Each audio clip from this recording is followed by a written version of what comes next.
Hello viewers, আসসালামু আলাইকুম। আজ আমি আপনাদেরকে নতুন একটি ব্লগ নিয়ে হাজির হয়েছি। এটি হচ্ছে সিলেটের নতুন একটি বিনোদন কেন্দ্র থেকে।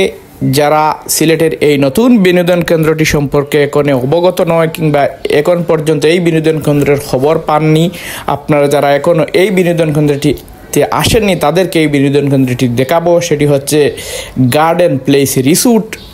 মনোগ্রাম দেখেই বুঝতে পারছেন, তাদের বড় করে লেখা আছে ভিতরে গার্ডেন প্লেস রিসোর্ট। এই গার্ডেন প্লেস রিসোর্টটি হচ্ছে সিলেট নগরীর হুমায়ুন রশিদ চত্বর থেকে অল্প একটু দূরে ফেন্সুগঞ্জ রোডের যাওয়ার হাতের বাম পাশে অবস্থিত এই রিসোর্টটি অত্যন্ত সুন্দর। এটির নাম রাখা হয়েছে গার্ডেন প্লেস রিসোর্ট। বাস্তবে এটি গার্ডেন। আপনি যদি না আসেন তাহলে বুঝতে পারবেন না এই রিসোর্টটি কত মনোরম এবং প্রাকৃতিক সৌন্দর্যে মণ্ডিত। এই রিসোর্টটি এটি অত্যন্ত সুন্দর করে সাজিয়ে গুজিয়ে রাখা হয়েছে। এটিতে ফুলের বাগান, এখানে ছোটো ছোটো কটেজ রয়েছে। এখানে আপনি একটি সুন্দর বিকেল পার করার জন্য সিলেট শহরের ভিতরে এর চেয়ে সুন্দর আর কোনো জায়গা আছে বলে আমি মনে করি না। এটি হচ্ছে এর প্রবেশদ্বার। দেখতে পাচ্ছেন দুই ধারে পাতাবাহার গাছ কিভাবে রোপণ করে রাখা হয়েছে। ডান পাশে বাম পাশে ছোটো ছোটো রাস্তা রয়েছে। এই রাস্তাগুলো আবার দুই পাশে ফুল দিয়ে সাজিয়ে তোলা রয়েছে মানুষে বসে রেস্ট নেওয়ার জন্য, আনন্দ বিনোদন করার জন্য সুন্দর সুন্দর জায়গা দেখতে পাচ্ছেন। এই যে এখন রাত কিন্তু 8টা বাজে, ঠিক এই মুহূর্তেও এই যে অবস্থা সেটি আপনি না দেখলে কল্পনা করতে পারবেন না একটি রিসোর্টের কী পরিমাণ সৌন্দর্য এখানে ফুটিয়ে তোলা হয়েছে। এই রিসোর্টটি ব্যক্তি মালিকানাধীন একটি রিসোর্ট, তার নাম হচ্ছে গার্ডেন প্লেস রিসোর্ট। এই রিসোর্টটি আপনারা যারা এখনো আসেননি তারা সবাই এটি ঘুরে যাবেন, এই রিসোর্টটি দেখবেন, এখানে অবশ্যই আপনাদের ভালো লাগবে। এটি হচ্ছে garden place resort, Fenchuganj road হাতের বাম পাশে এই রিসোর্টটি অবস্থিত। এটি হুমায়ুন রশিদ চত্বর থেকে অল্প একটু দূরে এই রিসোর্টটির অবস্থান। এই রিসোর্টটির ভেতরে রেস্টুরেন্ট রয়েছে, থাকার জায়গা রয়েছে, খাওয়ার জায়গা রয়েছে। অত্যন্ত সুন্দর মনোরম পরিবেশে এখানে খাবার পরিবেশন করা হয়। সেলফ সার্ভিস রয়েছে। এই রিসোর্টটিতে প্রবেশ মূল্য তারা 50 টাকা নির্ধারণ করেছে। আপনি 50 টাকা দিয়ে মাথাপিছু এই রিসোর্টটিতে প্রবেশ করতে পারবেন। আমরা যখন এই রিসোর্টটিতে প্রবেশ করি তখন রাত 8টা বাজে। ঠিক 8টার পরেও যখন দর্শনার্থীদের আমরা উপস্থিতি পরিলক্ষিত করেছি তাহলে ধরে নেবেন এখানে একটি সন্ধ্যার সময় কী পরিমাণ দর্শক এখানে উপস্থিত থাকেন। দর্শনার্থীদের আনাগোনায় মুখরিত থাকে এই রিসোর্টটি। এখানে যে বসার জন্য আলাদা আলাদা বিভিন্ন সাইজের যে কক্ষের মতো করে রাখা হয়েছে, এখানে আপনি বসে আপনার জন্মদিন পার্টি, বিবাহে, ম্যারেজ অনুষ্ঠান, তারপরে নানান ছোটোখাটো পারিবারিক অনুষ্ঠান আপনি এখানে করতে পারবেন। এখানে দেখেন কিভাবে সুন্দর করে সাজিয়ে রাখা হয়েছে। এই মনোরম পরিবেশে আপনি না আসলে কিন্তু বুঝতে পারবেন না। এর চতুর্দিকে কিন্তু রয়েছে পানি, বিশাল বড় একটি জলাশয়।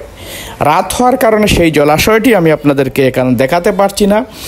এই জলাশয়ের উপরেই কিন্তু চতুর্দিকে এই কাঠের পাটাতন দিয়ে নির্মাণ করা হয়েছে এই বসার স্থানগুলো। এই বসার স্থানগুলো কিন্তু জলের উপরেই নির্মিত করা হয়েছে, তাই এর সৌন্দর্য কিন্তু বহু গুণে বৃদ্ধি পেয়েছে।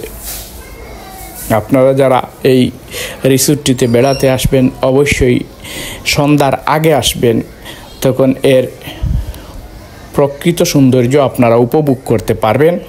আমি আগেই বলে রেখেছি এর অবস্থান এটি হুমায়ুন রশিদ চত্বর থেকে অল্প একটু দূরে হাতের বাম পাশে ফেন্সুগঞ্জ রোডে অবস্থিত এই রিসোর্টটি। এটির নাম গার্ডেন প্লেস রিসোর্ট দেখতে পাচ্ছেন কি বড় জলাশয়, জলাশয়ের উপর ব্যালকনির মতো করে এই পাটাতন দিয়ে নির্মাণ করা হয়েছে বসার স্থান। এখানে আপনি বসে আড্ডা দিতে পারবেন আপনার বন্ধু বান্ধব পরিবার পরিজন নিয়ে।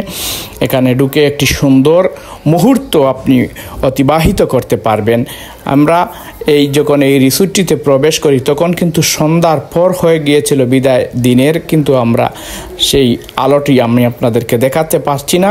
দিনের বেলায় কিন্তু এই রিসোর্টটির সৌন্দর্য আরও বেশি বহুগুণে বৃদ্ধি পায়। এখানে যদিও রাতের বেলায় অনেকটা সৌন্দর্য আমি আপনাদেরকে তুলে ধরছি, অনেকে তাদের আপনজন পরিবার পরিজন বাচ্চা কাচ্চাদের নিয়ে বেড়াতে এসেছেন। আপনিও চাইলে আপনার পরিবার বন্ধু বান্ধব বাচ্চাদের নিয়ে শহরের ভিতরে এই জায়গাটিতে ঘুরে আসতে পারেন। এখানে আসলে অবশ্যই আপনি একটি সুন্দর বিকেল কাটাতে পারবেন। এখানে বড় বড় কয়েকটি দোলনা রয়েছে, আপনি এখানে দুল খেতে পারবেন। এখানে বড় ছাতা দিয়ে বসার ব্যবস্থা রয়েছে, লাভ চিহ্নিত বেঞ্চ রয়েছে, দেখতে পাচ্ছেন শিশুরা এখানে আসলে মৌজ মাস্তি আনন্দ করার জন্য এই জায়গাটি রয়েছে। দুইটি বড় বড় ফোয়ারা রয়েছে। এই সামনে দেখতে পাচ্ছেন একটি সোডিয়াম বাতি দিয়ে নির্মিত একটি আলো জলখানি, একটি টাওয়ার করে রাখা হয়েছে। সেটি অত্যন্ত সুন্দর, রাতে হরেক রকমের আলোয় জলখানি দিয়ে উঠে সেটি দেখার জন্য অনেকে উৎসুক মুখর হয়ে বসে থাকেন। এখানে রয়েছে একটি ছোটোখাটো নার্সারির মতো অবস্থান এর পেছন সাইডে। এটি মূলত শুধু গাছগাছালি, ফুলের গাছ, কিছু ফলের গাছ দিয়ে সাজিয়ে তোলা হয়েছে এই রিসোর্টটি। এরকম দুইটি পানির ফোয়ারাও রয়েছে। আপনারা চাইলেই এই রিসোর্টটিতে এসে ঘুরে যেতে পারবেন, আপনি সুন্দর মুহূর্ত কাটাতে পারবেন, একটি সুন্দর বিকেল আপনি কাটাতে পারবেন শহরের ভিতরেই। যারা অল্প সময় নিয়ে বেড়াতে আসতে চান পরিবার পরিজনে, তাদের জন্য এই রিসোর্টটিকে আমি সাজেস্ট করছি। আর আরেকটি কথা বলে রাখতে চাই, আপনারা যারা আমাদের এইচ মিডিয়ায় নতুন, আপনারা আমাদের চ্যানেলটিকে সাবস্ক্রাইব করে নেবেন, বেল আইকনটি বাজিয়ে রাখবেন যাতে পরবর্তীতে নিত্য নতুন সকল ভিডিও চট করে আপনাদের নোটিফিকেশনে চলে যেতে পারে। আর আপনারা কমেন্ট করে মূল্যবান মতামত জানিয়ে দেবেন আপনারা কারা কারা এই রিসোর্টটি এখন পর্যন্ত ঘুরে গিয়েছেন।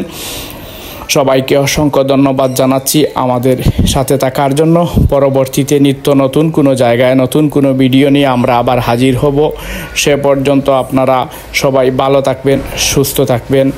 আর আমাদের ভিডিওটি আপনাদের সাথে কেমন লেগেছে সেই মন্তব্য করার দায়িত্ব কিন্তু আপনাদের। আপনারা যদি কমেন্ট করে মূল্যবান মতামত না জানান তাহলে আমরা ভিডিও করার উৎসাহ হারিয়ে ফেলি। আপনারাই আমার উৎসাহ উদ্দীপনা দিবেন, তবে আমাদের চ্যানেলটি আরও উত্তর সফলতার দিকে দ্রুত এগিয়ে যাবে। এ পর্যন্ত আমরা শেষ করে দিচ্ছি। ভিডিওটি একটু লম্বাও হয়ে গেছে, তাই চাচ্ছি আমরা যে ভিডিওটিতে আর কথা বাড়াবো না। এখন দেখতে পাচ্ছেন যে রাস্তাটি, সেটি হচ্ছে এর প্রবেশদ্বার। এই হচ্ছে সেই টাওয়ার যেটি আমি আপনাদেরকে আগেই বলে রেখেছিলাম। আর এখন সময় লম্বা হয়ে গেছে। সবাইকে অসংখ্য ধন্যবাদ জানিয়ে এইচ মিডিয়া থেকে বিদায় নিচ্ছি। ধন্যবাদ সবাইকে, ভালো থাকবেন।